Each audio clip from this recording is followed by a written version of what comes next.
Good afternoon, HS cleaning point. এই আপনারা টাক রিপেয়ার করেন তো? হ্যাঁ।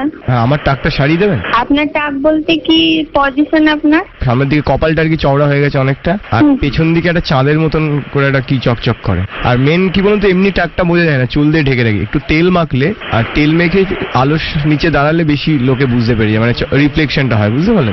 চুল ভেজা থাকলে আরো বেশি বোঝা যায়। হ্যাঁ, মানে চুলটা পাতলা হয়ে গেছে আপনার। হ্যাঁ। আর প্রথমে ধরুন এখানে আপনাকে আসতে হবে, আগে ডক্টর দেখাতে হবে। হ্যাঁ, ডক্টর দেখানোর পর আমরা হেয়ারের ব্যাপারে একটা ট্রিটমেন্ট করে থাকি, যেটা দুটো প্রসেসে হয় আপনার। একটা মেডিসিনের দ্বারা হয় আর একটা নন সার্জিক্যাল ওতে হেয়ার রিপ্লেসমেন্ট করা হয়। মেডিসিনটা নন সার্জিক্যাল মানে একটুখানি বলবেন যে? হ্যাঁ বলছি, সব বলছি, আপনি শুনুন। আপনাকে ফেভিকল দিয়ে লাগিয়ে দেন? না, কোনো ফেভিকল নয়, আঠা দিয়ে কোনো কিছু নয় এখানে। সেলোটেপ? না, সেলোটেপও নয়। এটা আপনার আমরা অরিজিনাল হিউম্যান হেয়ার দিয়ে। আপনি শুনুন, আচ্ছা কি সব বলছেন? হেয়ারের সঙ্গে সেফটি পিন আটকাবো আর সেলোটেপ আটকাবো নাকি? Non surgical. আপনি যদি শুনতে ইচ্ছে করে আপনি শুনুন, না হলে শুনতে হবে না। না ম্যাডাম, রাগ করবেন, আমি আসলে জানি না তো। বলছি আপনাকে, বলছি তো। আপনি একটা করে একটা বলে যাচ্ছেন। সরি বলুন। এখানে অরিজিনাল হিউম্যান হেয়ার দিয়ে তৈরি একটা হেয়ার পিস আপনাকে দেওয়া হবে। হ্যাঁ, ওই হেয়ার পিসটা আপনার যেগুলো মানে যেখানে ফাঁকা হয়ে গেছে সেখানে কাটিং করে আপনার বাকি যে হেয়ার গুলো থাকছে সেই আপনার ওই হেয়ারের সাথে আমরা যে হেয়ার পিসটা দেবো সেটা উইভিং অথবা বন্ডিং পদ্ধতিতে অ্যাটাচ করা হবে। আমার টাকে লাগবে না? না, কোনো কিছুই লাগবে না, ওটা একটা নেটের উপরে হেয়ার পিসটা থাকে আপনার। যে হেয়ার গুলো দেবেন সেটা তো হিউম্যান হেয়ার বললেন? হ্যাঁ, হিউম্যান। সেটা কি আমার? ওটা একটা পিস করা থাকে, আপনাকে বলছি না, এইভাবে আপনি না দেখলে জিনিসটা বুঝতে পারবেন। সেটা কার চুল দেবেন সেটা একটুখানি বলুন। সেটা আমরা যে হেয়ার অরিজিনাল হিউম্যান হেয়ার গুলো আপনার মানে এক জায়গায় আমাদের স্টক করা হয় তো। দেখুন ম্যাডাম, যার চুল দেবেন সে ব্রাহ্মণ হবে তো? আমি এত সব তো জানি না, কে ব্রাহ্মণ হবে নাকি নাপিত হবে, ওইভাবে হয় না হেয়ার। না, এটা কাস্টের ব্যাপার। আপনি তাহলে শুনুন, আপনি টাক ঢাকবেন তাহলে অন্য কোথাও ব্যবস্থা করুন, এইভাবে হয় না। আমরা কি হেয়ার গুলো নিয়ে আসছি, কে ব্রাহ্মণ কে নাপিত কে? না, আমি বলছি মানে আমি আমার ভাগ্নি কথা বলে দিচ্ছে না, আপনি রাখুন। আমার ভাগ্নিকে নিয়ে আসবো, ওর মাথায় প্রচুর চুল। হ্যালো। হ্যাঁ বলছি, কত টাকা লাগবে এই পুরো ব্যাপারটায়? সেটা মেজারমেন্ট অনুযায়ী হবে। সেটা মেজারমেন্ট আমার 1200 স্কয়ার ফিট। আপনার কথা বলা ইচ্ছা নেই, ওই হবে 1200 স্কয়ার ফিট হয় নাকি? ওইটা সেটা কি জমির জায়গা জমি কিনছেন নাকি? ও না, তাহলে 1200 স্কয়ার ইঞ্চি হবে। হ্যালো ম্যাডাম, আচ্ছা আমি তো বাইক চালাতে চুলগুলো পড়ে যাবে না তো বাম্পারে?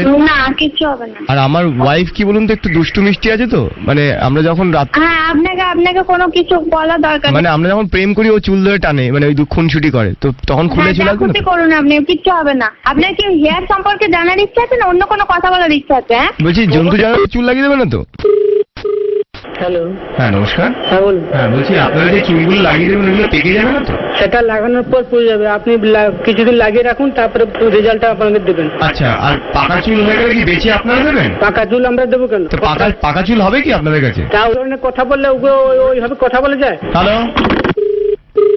হ্যাঁ, হেয়ার লাইফ। হ্যাঁ নমস্কার ম্যাডাম, বলছি আপনাদের একটা ওয়ারেন্টি কত দিনের চুল?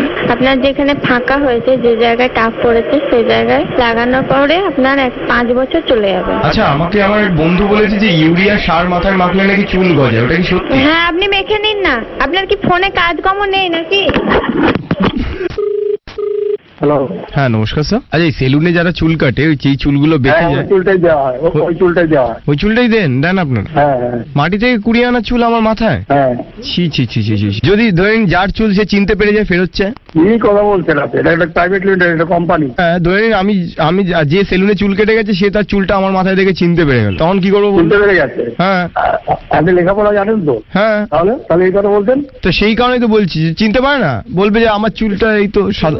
আপনি সেলুনে চুল কাটলে আপনার চুলটা চিনতে পারবে? চিনতে পারবো না। কোন রকম চিন্তা আছে না? চিনতে পারবে না? যদি চুলে তিল থাকে তাহলে চিনতে পারবো না? চুলে কি থাকে আবার? তিল আবার কোথা থেকে? হ্যাঁ, আমার চুলে তিল আছে। আপনি রাখুন, ফোনটা রাখুন। কেন দাদা? আপনি কথা বলতে জানেন না? কথা বলতে পারেন আপনি তো দেখছি বেশি ছটপট করছেন। ছটপট বলতে আপনি কি প্রশ্ন করছেন? কি ধরনের প্রশ্ন করছেন? শুনেছি নাকি আপনারা বগলের চুল লাগিয়ে দেন মাথায়? এটা আর কি করার জায়গা না, এটা নাম্বারটা উঠছে এখানে। ঘামের গন্ধ বেরোয় টাক থেকে। আপনি জানেন তো এখানে এই নাম্বারটা, আপনি যে নাম্বার থেকে কল করছেন সেই নাম্বারটা আমার কাছে এসছে, সেটা তো নিশ্চয়ই আপনার আইডিয়া আছে। যেহেতু টাক, সেহেতু লোকজন বলে কেউ দেখি তোমার একটা চুলও ছিটতে পারবে না। আজকাল তো আমি যেটা জানি, আজকাল তো এই ধরনের কথা তো কেউই বলে না। আর যেহেতু এই নাম্বারগুলো সবাই সবারটা জানে, কি হতে পারে সেটা নিশ্চয়ই আপনার আইডিয়া থাকবে। আমার পুলিশ টাক আছে বলে ধরে নিয়ে যাবে আমাকে? হ্যাঁ, আপনার মাথায় টাক আছে? হ্যাঁ, আপনার মাথায় টাক আছে? আপনার কি কোনো কাজকর্ম নেই নাকি? আমি বলেছি আমার যে কুকুরটা আছে তার প্রচুর চুল আছে, গায়ে প্রচুর লোম, ওর লোমগুলো যদি কেটে একটু আমার মাথায় লাগিয়ে দেন। আপনি মনোরোগ বিশেষজ্ঞ দেখান, আপনার মানসিক রোগ আছে। আমার মানসিক কোনো রোগ নেই দাদা, আমার টাকে চুল নেই।